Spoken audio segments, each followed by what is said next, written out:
Hello, my name is Doreen Wuckert. I am the author of Wedding Wisdom, a practical guide to personalizing your wedding. I have been a marriage officiant for over 30 years. Most weddings I have officiated have gone very smoothly.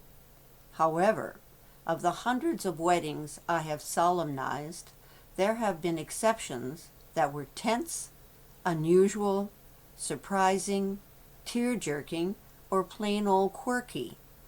I will read you a couple of stories from my book right now. The first one is called Red Shag Carpet. A goth couple showed up at my home. They were both wearing the full black regalia. Black shirts, pants, boots, lipstick, hair, and black nail polish. They wanted to get married, like now. As they entered the living room, she excitedly reacted to our 30-year-old red shag carpet.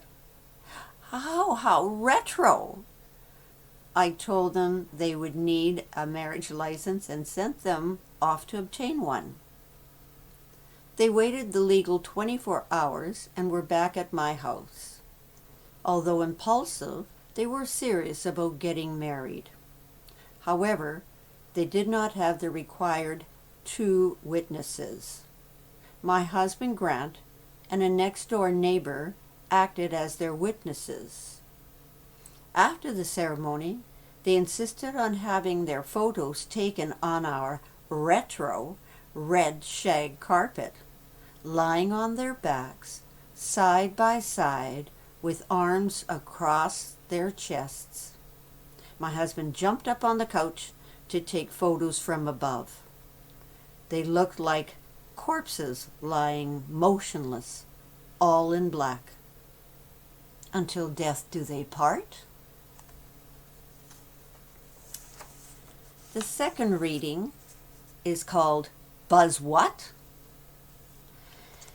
It was a blended family wedding ceremony.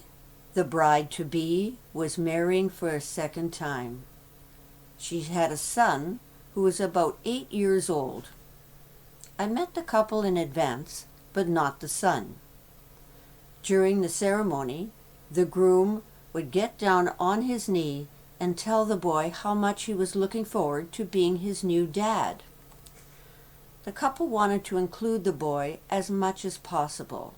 His name would be mentioned several times in the ceremony. About 50 people were in attendance. The bride came forward with her son. They stood before me as the groom joined them. I proceeded with the ceremony. The first time I mentioned the boy's name, he mumbled something I did not understand. I continued. Again, when I mentioned the boy's name, he mumbled something. It sounded like "Blair." I proceeded, but felt I should find out what he was trying to tell me. I decided if he mumbled something one more time, I would stop the proceedings and ask him what he was trying to say. Again, I mentioned his name. He mumbled the same thing. I stopped and asked him what he was trying to tell me.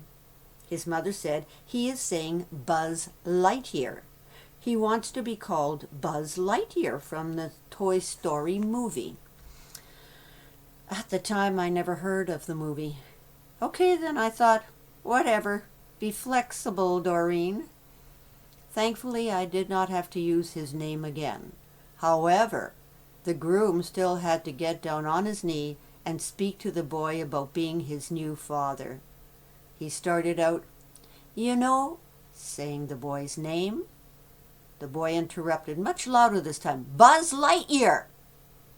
The groom proceeded, okay, Buzz. When the ceremony finally came to a close, relief set in. I still wonder why the couple never mentioned anything to me before the wedding. Thinking about it now, I have a good laugh. Fortunately, I have so far been an adaptable marriage officiant. Many things can go sideways. You must be prepared for anything and everything. This concludes the reading from my book, Wedding Wisdom, A Practical Guide to Personalizing Your Wedding.